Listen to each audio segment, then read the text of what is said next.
कौरव पांडवों में जब बंटवारा हुआ, कौरव बहुत बेईमान थे, पांडव संतोषी भी थे, ईमानदार थे, समझदार थे, क्योंकि कृष्ण भगवान का ज्ञान उनको प्राप्त होता था। जिसको ज्ञान प्राप्त होता ना, वो संतोष भी कर लेता है, गम खा लेता है और समझदारी से काम करता है, ईमानदारी रखता है। कृष्ण भगवान कौरवों को भी ज्ञान देने का प्रयास तो करते थे, लेकिन कौरव लेते ही नहीं थे।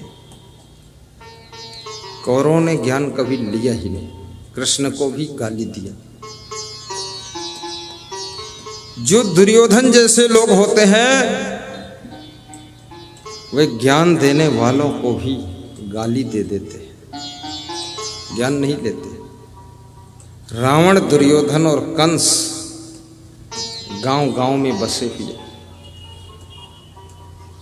पांडव जैसे लोग ही सत्संग में आएंगे और दुर्योधन जैसे लोग सत्संग में नहीं आएंगे। वो अपने घर ही में बैठे बैठे कुछ बुदुर बुदुर करते रहेंगे, बोलते रहेंगे। लेकिन पांडवों को बंटवारा में तांडव वन मिला था। तांडव वन अपने भुजाओं के परिश्रम से, बुद्धि के प्रयोग से, शुभ संस्कारों के परिणाम से, आपस की सुमत से उस तांडव वन को हस्तिनापुर से भी सुंदर महल खड़ा किया था,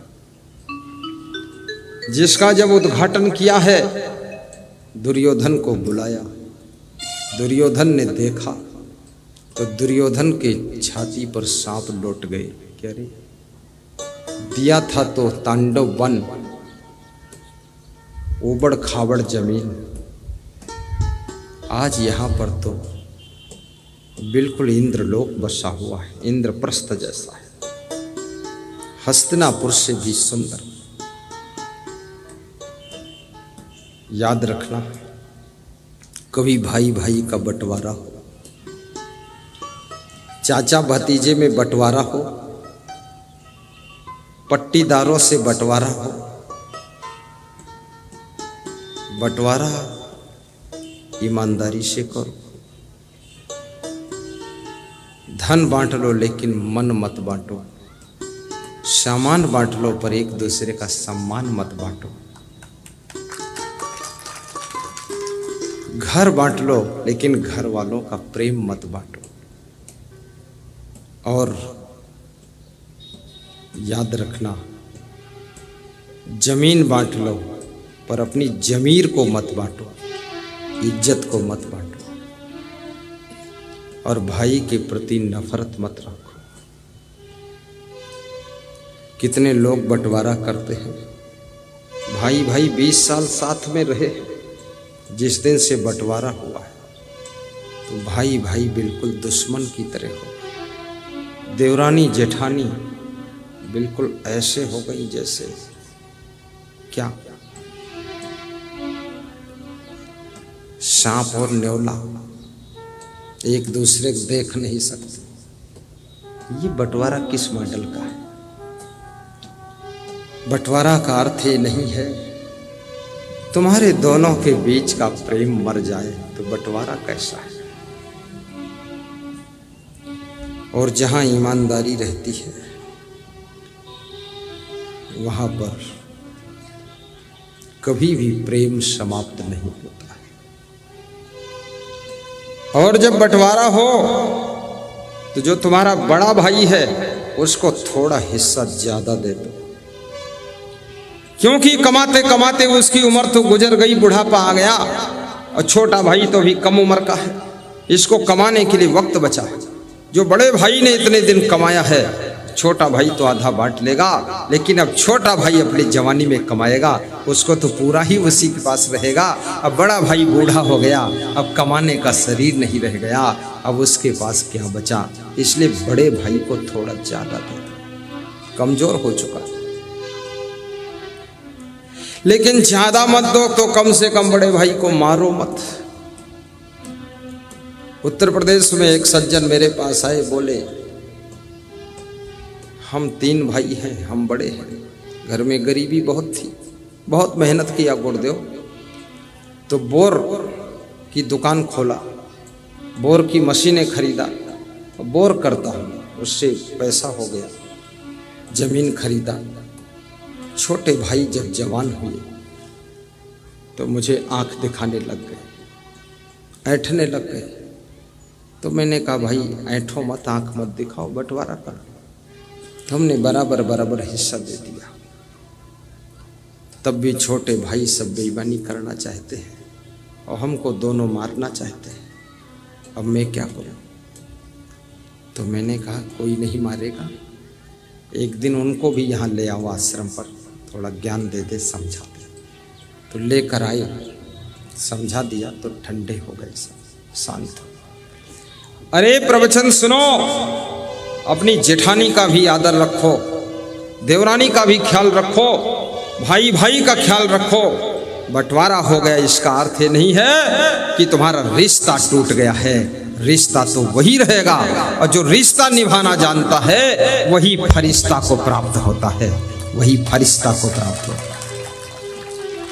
याद रखना, आपने मधुमक्खियों को कभी आपस में लड़ते नहीं देखा है, इसलिए मधुमक्खियां जहर के फूलों के रस को भी मधुरस अमृत रस बना देती हैं, क्योंकि उनके आपस में सुमत होती है। जिनके पास आपस में प्रेम होता है वह लोग नरक को भी स्वर्ग बना देते हैं, दुख को भी सुख बना देते हैं, और कांटों को फूल बना देते हैं।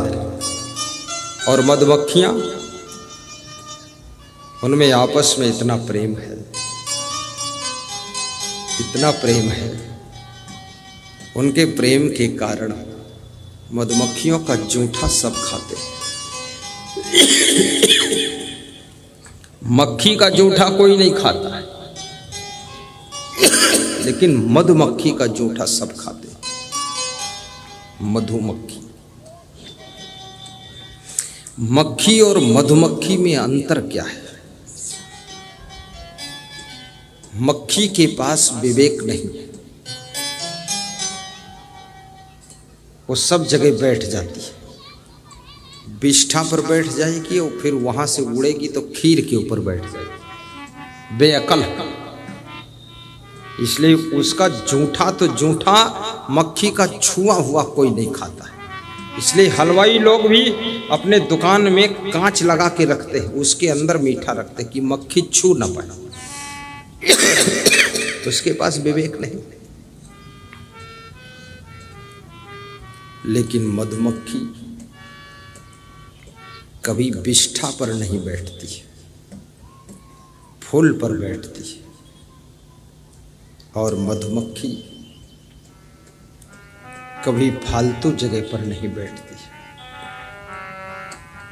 जहां उसको रस मिलता वहीं बैठती है, रस। और मधुमक्खी फालतू किसी को छेड़ती भी नहीं है, और मक्खी वो फालतू भी छेड़ती रहती है।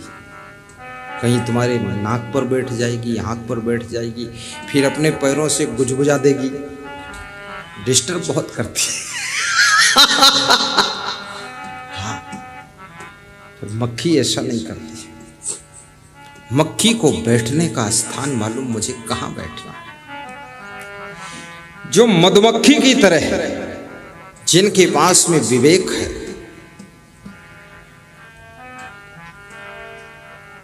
मैं किसी गांव में गया था कल, और राजा राम कुछ गांव है, राजा जान गांव है, वहां गया।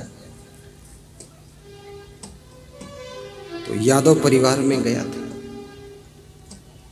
मंजू यादव, शांति यादव, बबीता यादव, अंजू यादव, रेखा यादव, महिलाओं ने बुलाया था। सब महिलाएं ही अगुआ थी, पुरुष लोग पीछे पीछे बेचारे चलते थे। पुरुष अगर महिलाओं के पीछे भी चलने लग जाए तो भी ये गुरु जी के पास तक पहुंच जाएगा।